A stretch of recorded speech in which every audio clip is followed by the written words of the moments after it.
विद्यार्थी मित्रांनो, तर आज आपण इंग्रजीचं जे की ऑलरेडी आपल्या क्लासमध्ये झालेलं टॉपिक आहे ते म्हणजे सब्जेक्ट वर्ब ॲग्रीमेंट. हे टॉपिक बघा अनेक परीक्षेमध्ये तुम्हाला विचारलेलं आहे.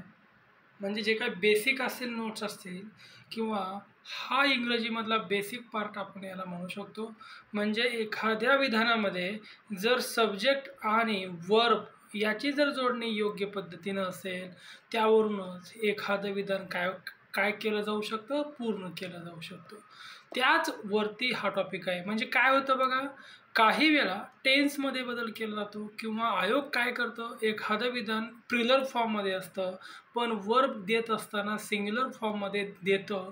त्यावेळेस म्हणजे या प्रश्नामध्ये काय चुकी आहे आणि काय बरोबर आहे ते आपल्याला ओळखायचं असतं. त्यालाच म्हणतात एकदम बेसिक टॉपिक आहे हे सब्जेक्ट वर्ब ॲग्रीमेंट. आता यामध्ये या गोष्टी जाणून घेण्यापूर्वी काही गोष्टी तुम्हाला कीवर्ड स्वरूपामध्ये लक्षात ठेवावं लागणार आहे, जे की ग्रामरचा बेसिक बाबी या सर्व काही ग्रामरच्या बेसिक बाबी आहेत. आणि या लेक्चरचा एकच उद्देश आहे, काय जास्तीत जास्त आयोगामध्ये विचारले जाणारे टॉपिक आणि त्यावरील तुम्हाला मार्क कशा पद्धतीनं पडतील तेच पाहणं. म्हणजे समजा आज घडीला आयोगामध्ये काही कंटेंट महत्त्वाचे आहेत, उदाहरणार्थ टेन्स असेल, व्हॉइस असेल, त्यानंतर डिग्री आहे, त्यानंतर क्लॉजवर तर 2-2 प्रश्न असतात, डिपार्टमेंट असेल किंवा इतर कंबाईनचे प्रश्न. त्यानंतर त्यानंतर हे जे काही टॉपिक आहेत हे म्हणजे आणखी एक आहे डायरेक्ट इनडायरेक्ट एक आहे. त्यावर नेहमी प्रश्न असतात. जवळपास 20 गुणाची जरी परीक्षा असली म्हणजे 25 गुणाची जरी परीक्षा असली तरी ग्रामरवर 8 ते 10 प्रश्न त्यामध्ये तुम्हाला पडतात किंवा 8 ते 10 प्रश्न बाकीचे प्रश्न होकॅबचे असतात आणि 5 प्रश्न कायचे पॅसेजचे असतात. तर अशा पद्धतीने हे शेड्यूल असतं. मग या बेसिकमधील जे काही टॉपिक आहेत त्याचपैकी आहे सब्जेक्ट वर्ब ॲग्रीमेंट. पण बघा नाऊन असेल, प्रोनाऊन असेल, जे काही पार्ट ऑफ स्पीचचे प्रकार आहेत, म्हणजे 8 ज्या काही शब्दांच्या जाती आहेत इंग्रजीमध्ये, त्यावरती कमी प्रश्न असतात. तुम्ही आजपर्यंतचे प्रश्न काढून बघा, 1984 पासूनचे प्रश्न काढून बघा, त्यामध्ये खूप कमी प्रश्नांचा साठा आहे आणि जास्तीत जास्त प्रश्न हे देखील तुम्हाला समजलं पाहिजे. त्यामुळं अनेकांना इंग्रजीला मार्क पडताना दिसत नाहीत, कारण काही गोष्टी लक्षात घेणं महत्त्वाचं आहे. स्पर्धा वरचेवर वाढत आहे आणि आपण त्या स्पर्धेमध्ये कुठे आहोत हे नेमकं आपल्याला ओळखून घेतलं पाहिजे. आता सिंग्युलरमध्ये आणि प्लुरल फॉर्ममध्ये काही गोष्टी तुम्हाला इथे लक्षात ठेवायच्या आहेत. मग या लक्षात का ठेवायच्या आहेत, तर या लक्षात ठेवल्याच्या नंतर तुम्हाला जे विधाने येणार आहेत परीक्षेमध्ये, सुरुवातीला आपण कन्सेप्ट घेऊया. म्हणजे सिंग्युलर काही कीवर्ड आहेत आणि प्लुरल फॉर्ममध्ये आहेत. कोणकोणते आहेत ते आधी बघून घ्या. आता कॉमनली ही कसं आहे, सिंग्युलर आहे, आणि ही अँड सी जर बघितलं तर हे कसं येतं, प्लुरल फॉर्ममध्ये येतं.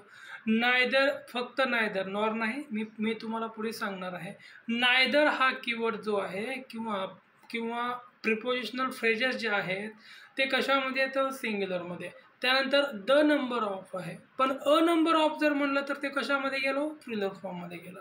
त्यानंतर मेनी आहे, हे कसं असतं, सिंग्युलर असतं. पण अ मेनी जर म्हणलं तर अ मेनी म्हणलं तर हे कशामध्ये जातं, प्लुरल फॉर्ममध्ये जातं. पेज आफ्टर पेज असेल किंवा वुमन आफ्टर वुमन असेल, every, each, nobody, the basket of असेल, किंवा इकडे जर बघितलं प्लुरल फॉर्ममध्ये टू ऑफ आहे, द पीपल कधीही प्लुरल फॉर्ममध्येच असतं. तर असे काही बाबी आहेत. नायदर, आयदर, ईच आहे. फक्त सिंग्युलर कीवर्ड जर बघायचं झालं आपल्याला, नायदर, आयदर हे देखील कसे येतो, सिंग्युलर फॉर्ममध्ये येतात.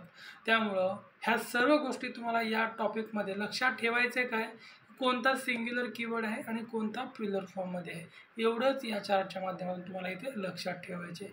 त्यानंतर आपण मगाशीच बघितलं सब्जेक्ट वर्ब ॲग्रीमेंट म्हणजे काय, वाक्याची सुरुवात ज्या शब्दाने होते त्याला आपण काय म्हणतो, सब्जेक्ट किंवा कर्ता असं देखील म्हणतो. बघा तुम्ही इंग्रजी लिहा किंवा मराठी लिहा, फक्त अंडरस्टँड होणं महत्त्वाचं आहे, बाकीच्या गोष्टी महत्त्वाच्या नाही, दुय्यम आहेत.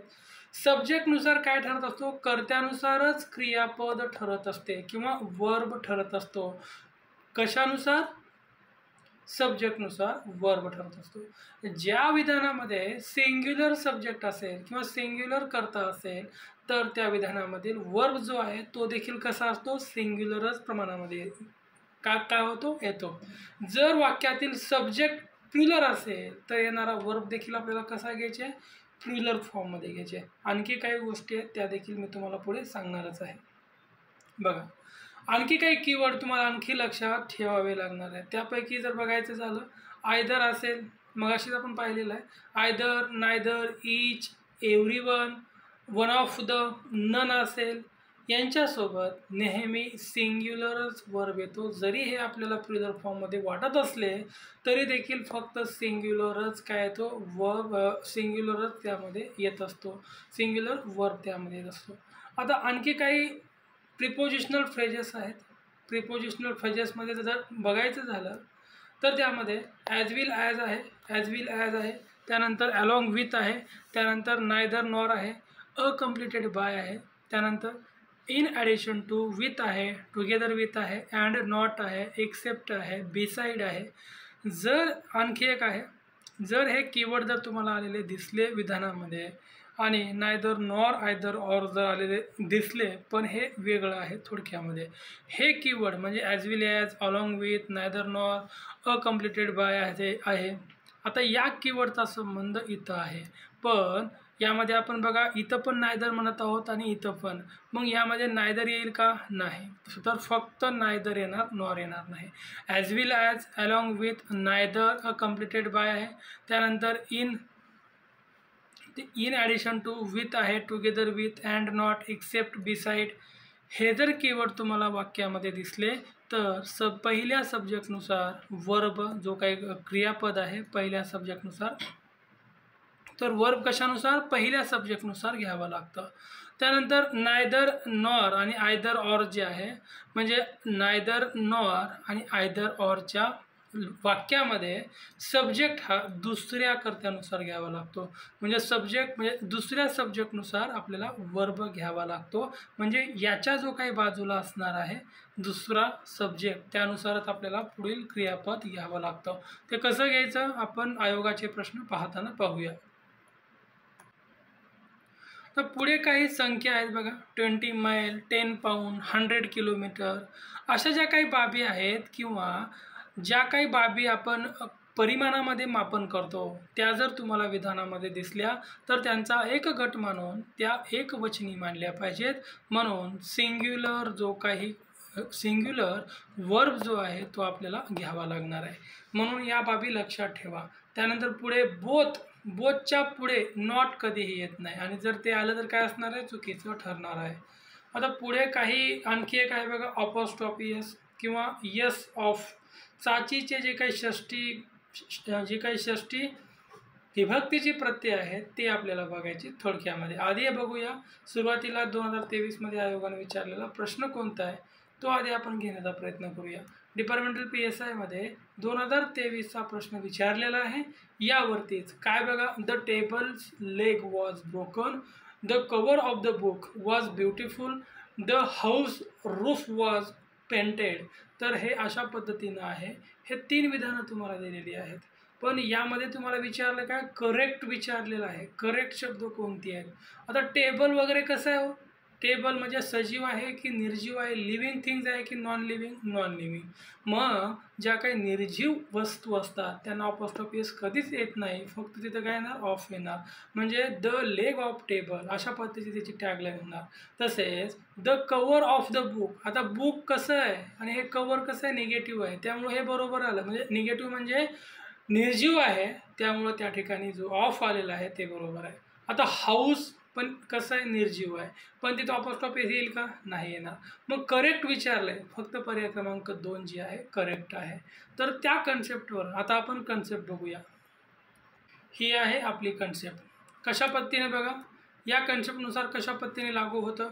अपॉस्ट्रॉफी एस जे आहे किंवा यस जे आहे एखाद्या शब्दाला लागतं, पण ते कशाला लागतं, म्हणजे लिव्हिंग थिंग जे असतात, म्हणजे जिवंत प्राणी ज्या काही असतात, जिवंत बाबींसाठी हे अपॉस्ट्रॉफी एस लावलं जातं. उदाहरणार्थ काऊज बॉर्न, उदाहरणार्थ मॅन्स वेल्थ.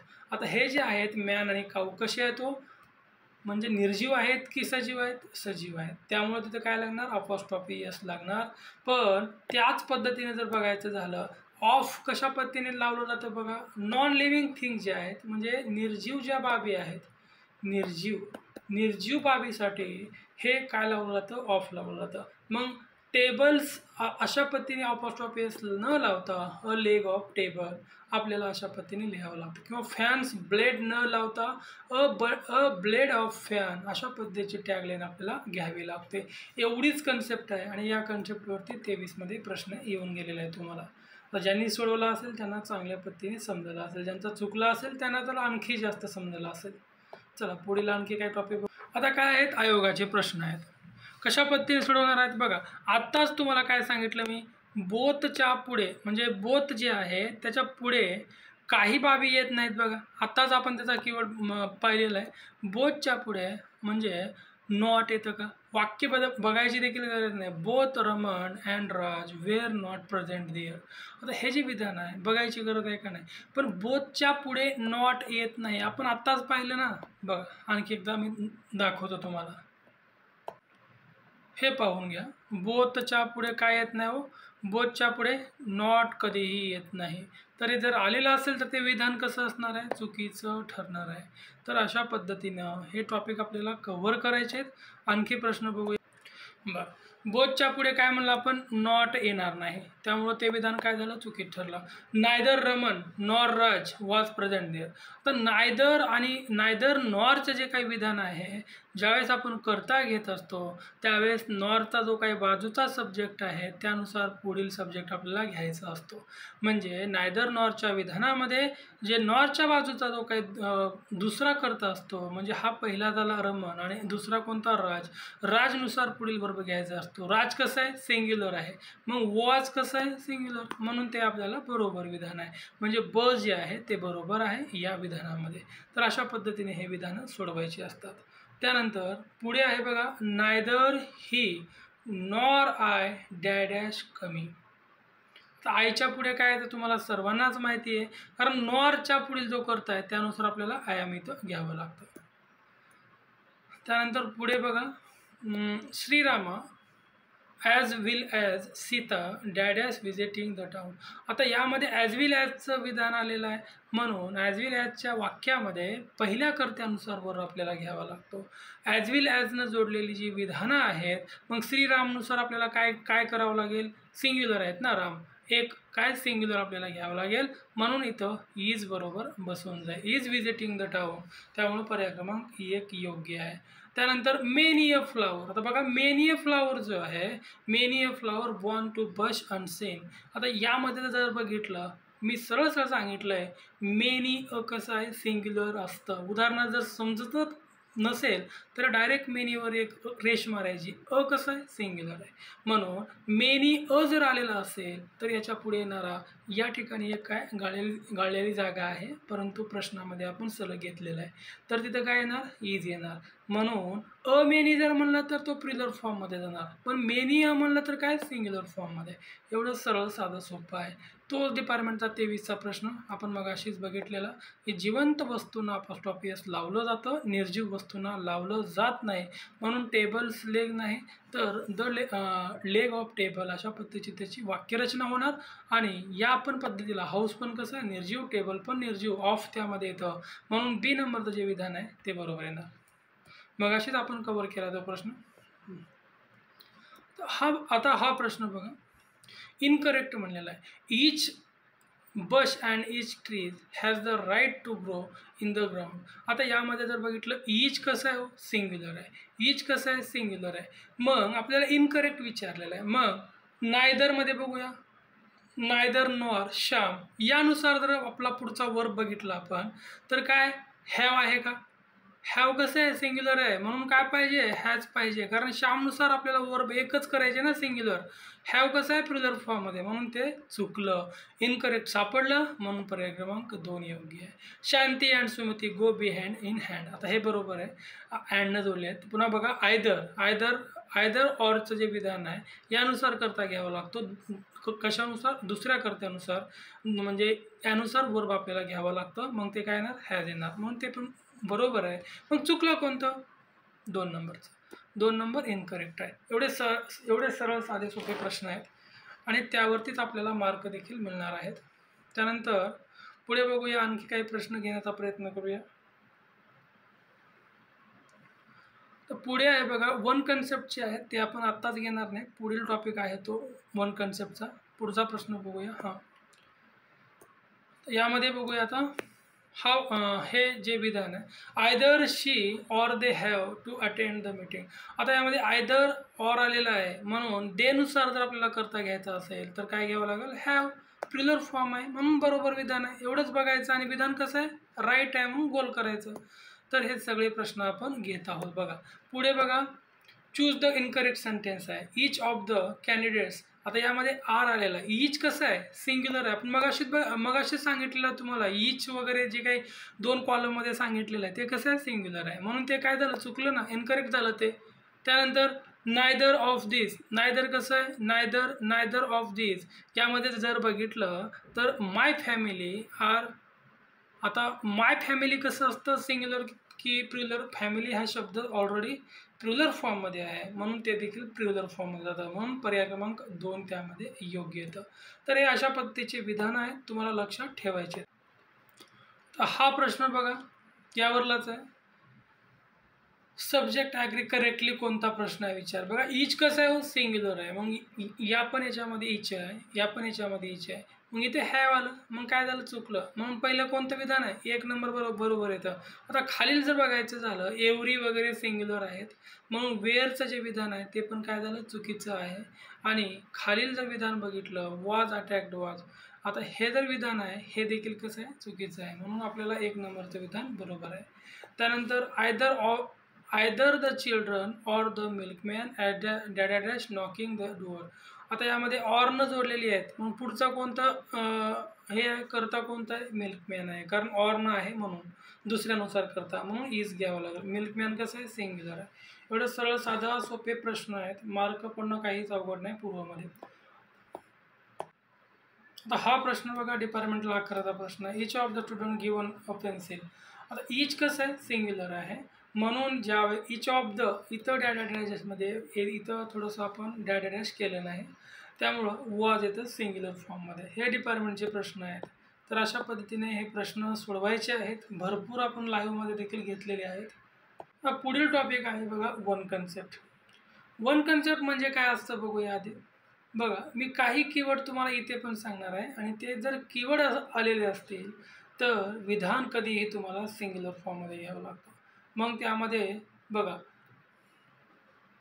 वन कन्सेप्टमध्ये काय काय बघा, bread and butter, rice and करी.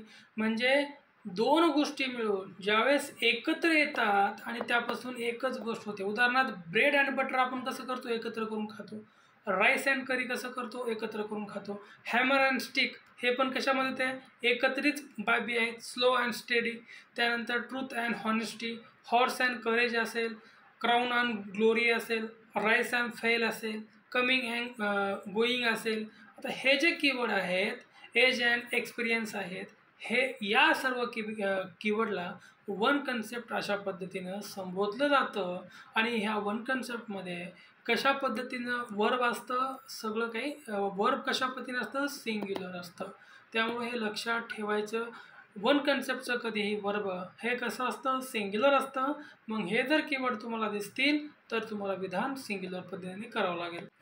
आत्ताच सांगितलं आपण, 2 गोष्टी एकत्र येऊन काय बनतात, एकच कल्पना बनते, किंवा एक युनिट बनतं किंवा बनत असेल तर वर्ब कसा घ्यायचा, सिंग्युलर घ्यायचा. तेच सांगितलं, bread and butter is my favourite breakfast.